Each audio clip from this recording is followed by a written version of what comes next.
Hello student, हमारे channel पर आपका स्वागत है। पिछले वीडियोज में हमने अलजेब्रा पढ़ा था। आज हम यूपी बोर्ड के हिंदी मीडियम का कक्षा 8 का बुक शुरू करते हैं। आज से हम अंक गणित पढ़ेंगे। अर्थमेटिक में देखिए, पहला अभ्यास इसका है परिमेय संख्याओं पर संक्रियाएं। पहले हम परिमेय संख्याएं देखते हैं कि परिमेय संख्याएं क्या होती हैं। देखिए, इस तरह की संख्याएं जो पूर्णांक नहीं होती हैं उन्हें हम परिमेय संख्या कहते हैं। जैसे a/b और c/d, इस तरह ये दो परिमेय संख्याएं हैं।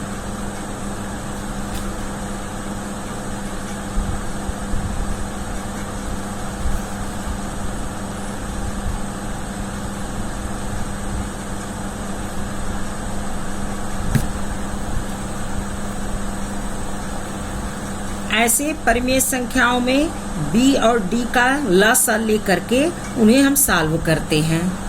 अब देखिए, जैसे इसमें अभ्यास 1 का ए देखिए। पहला क्वेश्चन है, सरल कीजिए।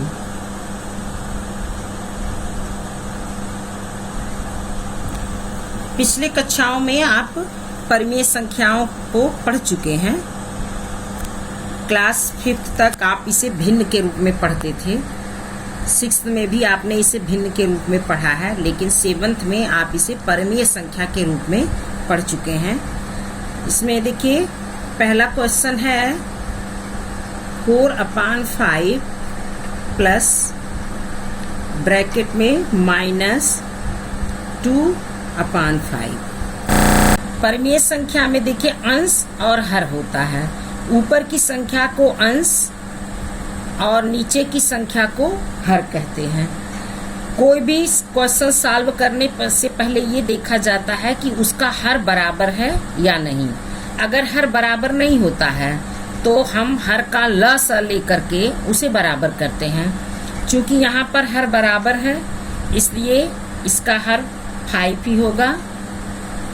अब ये चूंकि 5 है तो इसलिए अंश चेंज नहीं होता है। अगर हर बराबर है तो अंश चेंज नहीं होता है। तो यहाँ हो जाएगा 4। अब ब्रैकेट को तोड़ेंगे तो प्लस और माइनस का मल्टीप्लाई आपस में करते हैं, तो प्लस और माइनस का मल्टीप्लाई हमेशा माइनस होता है और यहाँ हो जाएगा 2। अब देखिए, 4 में से 2 माइनस करते हैं तो 2/5 हो गया। यही इसका आंसर हो जाता है। इसी तरह से दूसरा क्वेश्चन सॉल्व करते हैं। ब्रैकेट में -4/-5 प्लस 2/-5। इस तरह का भी अभी आप 7th में पढ़ चुके हैं कि अगर हर ऋणात्मक संख्या होती है तो पहले हर को हम धनात्मक बनाते हैं, तभी भी कोई क्वेश्चन सॉल्व करते हैं। यहाँ देखिए, अंश और हर दोनों में माइनस है, तो इसलिए माइनस से माइनस कैंसिल हो गया 4/5 प्लस। अब यहाँ चूंकि अगर हम -1 से दोनों में मल्टीप्लाई कर देते हैं, जब भी हर को हमें धनात्मक बनाना होता है तो -1 से मल्टीप्लाई करते हैं। -1 से अगर मल्टीप्लाई करते हैं तो ये हो जाएगा -2/5, क्योंकि -1 और -5 माइनस माइनस क्रॉस हो जाता है और यहाँ -2 हो जाता है। अब सेम आपका पहले के जैसा ये क्वेश्चन हो गया। हर दोनों का इक्वल है, 5 हो गया, तो ये हो जाएगा 4 प्लस माइनस का -2। इसका भी आंसर आ गया 2/5। दूसरा क्वेश्चन है, संख्या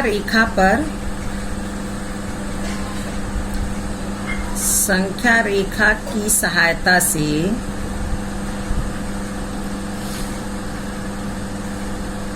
सरल कीजिए।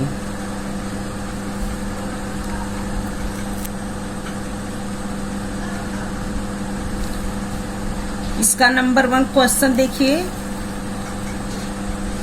3/4 प्लस ब्रैकेट में -3/2।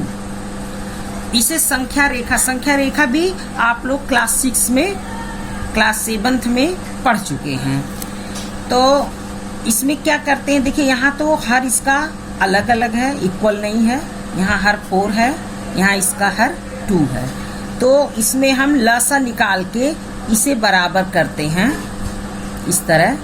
2 2 जा 4, 2 1 जा 2, 2 1 जा 2, 1 2 2 into 1, 2 2 जा 4। इन दोनों का आ गया यहाँ लसा निकालने पर 4 आ गया। लसा दोनों का 4 आ गया। अब क्या करते हैं, 4 से 4 को डिवाइड करते हैं, यानी जो पहला आपका परिमेय संख्या है उस परिमेय संख्या में जो उसका हर होता है उसका जो लस ज्ञात होता है उसमें डिवाइड किया जाता है इस तरह। 4 1 जा 4। अब इस 1 का मल्टीप्लाई आप करोगे 3 से, 3 into 1, फिर प्लस।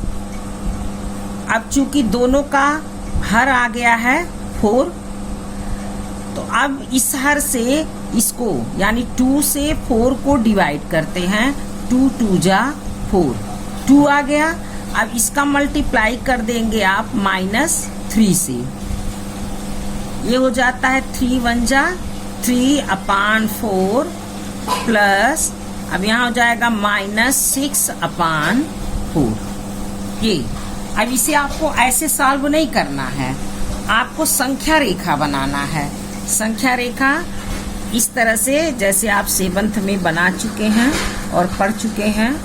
देखिए इस तरह संख्या रेखा बनाएंगे, बीच में एक पॉइंट लगा के 0। इधर का ये चूंकि दाएं हाथ की तरफ है तो दाएं हाथ की तरफ का जो होता है उसे धनात्मक कहते हैं, और जो बाएं हाथ की तरफ यानी जो बाएं साइड में होता है उसे उधर ऋणात्मक संख्याएं प्रदर्शित की जाती हैं। हमेशा 0 के दाईं ओर धनात्मक परिमेय संख्याएं और 0 के बाईं ओर ऋणात्मक परिमेय संख्याएं प्रदर्शित की जाती हैं। देखिए ऐसे एक समान दूरी लेते हुए इस प्रकार हम पॉइंट करते हैं और ऐसे लिखेंगे 1/4, 2/4, 3/4, 4/4, यहाँ 1 हो जाता है 1। इसी तरह 5/4 और सेम इसी तरह से एक बराबर इस तरह डिस्टेंस लेते हुए यहाँ लिखेंगे -1/4, -2/4, -3/4, -4/4, -5/4। अब देखिए 3/4 ये धनात्मक है, यानी हमें 0 से आगे बढ़ना है धनात्मक दिशा में, यानी दाएं ओर। धनात्मक संख्या हमेशा दाहिनी ओर होती है, इसलिए देखिए यहाँ से वहाँ 1, यहाँ से यहाँ 2, यहाँ से यहाँ 3। तो इस तरह हमें दाईं ओर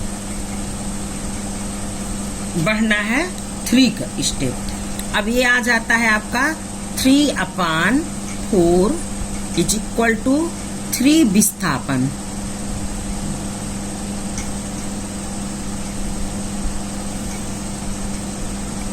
अब देखिए दूसरा पॉइंट है -6/4। अब हमें यहीं से हम 3 तक आगे बढ़े, अब वहीं से हमें ऋणात्मक दिशा में यानी विपरीत दिशा में हमें पीछे की तरफ -6 चलना है। तो इस तरह से हम चलेंगे, ऐसे इधर उल्टा चलेंगे, हम विपरीत दिशा में चलेंगे।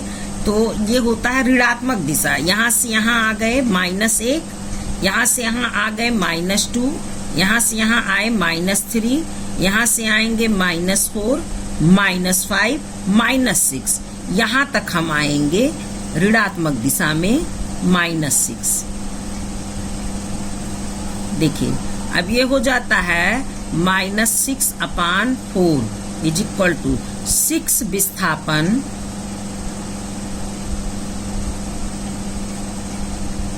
विपरीत दिशा में या ऋणात्मक दिशा। आप विपरीत भी लिख सकते हो और ऋणात्मक दिशा भी लिख सकते हो। ऋणात्मक दिशा में। अब देखिए यहां से देखिए ये -1/4, ये है -2/4, ये है -3/4, यही तक ये रेखा आया हुआ है संख्या रेखा। तो आपका आंसर यही हो गया -3/4। हाँ देखिए अब ये हो जाता है 1 2 3 बचा यहाँ, तो लिखेंगे 3 विस्थापन ऋणात्मक दिशा में।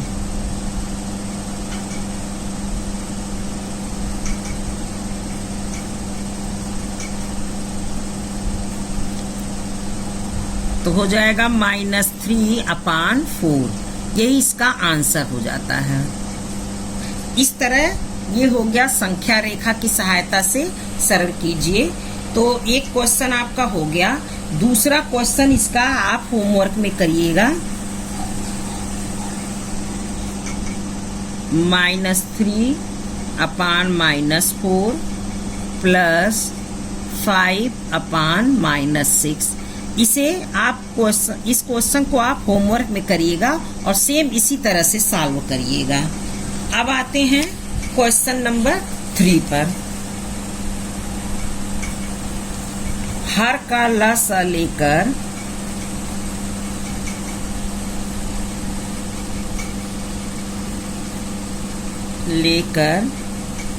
सरल कीजिए।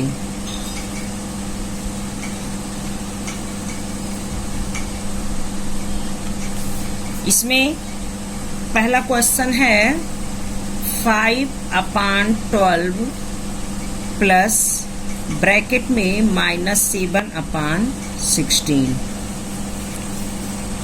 देखिए जब भी इस तरह की कोई संख्या होती है, जैसे प्लस है, हमें प्लस करना है ऋणात्मक संख्या के साथ, तो ऋणात्मक संख्या को हम हमेशा ब्रैकेट में ले लेते हैं। अब यहाँ हर का लसा लेकर, यानी देखिए इसका 5/12 है, इसका हर 12 है, इसका हर 16 है। दोनों का लसा ज्ञात करते हैं। 12 और 16 का लसा ज्ञात करते हैं। देखिए 2 6 जा 12, 2 8 जा 16, 2 3 जा 6, 2 4 जा 8, 2 2 जा 4, 3 उतर गया, 2 1 जा 2, 3 1 जा 3, 3 1 जा 3। अब इसे मल्टीप्लाई करेंगे 2 ये पूरा,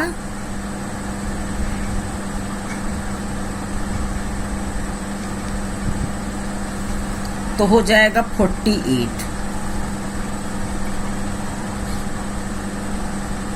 इसका आ जाएगा आपका लसा 48।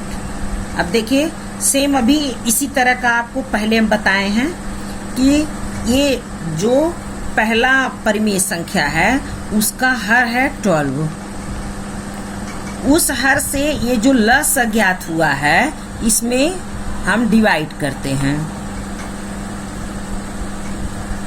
12 4 जा 48। अब इस 4 का ये जो अंश है 5, इससे मल्टीप्लाई कर देते हैं। यहाँ देखिए प्लस और माइनस का हमेशा मल्टीप्लाई माइनस ही होता है। अब ये जो 16 है इसका हर 16 से 48 में मल्टीप्लाई करेंगे, 3 बार जाएगा। अब इस 3 का इसके हर से यानी -7 से मल्टीप्लाई करेंगे 3 का, 5 4 जा 20 माइनस 3 7 जा 21 अपान 48। अब देखिए -21 है, ये 20 है, ये संख्या धनात्मक है, ये ऋणात्मक है। अब इस -21 में से 20 जाएगा तो -1 बचेगा। चूंकि इसमें से बचेगा, इसका साइन यहाँ पे माइनस है, इसलिए माइनस बचेगा, -1 अपान 48। यही आंसर हो जाता है इसका। अब देखिए इसमें भी सेकंड जो मैथ है, सेकंड सवाल, वो आप होमवर्क करिएगा, खुद प्रयास करिएगा कि आपको आए, कोशिश करिएगा जिस तरह से आपको समझाया गया है सेम उसी जैसा लगाएंगे तो आंसर आ जाएगा। इसके बाद चलते हैं क्वेश्चन नंबर 4 है, मान ज्ञात कीजिए।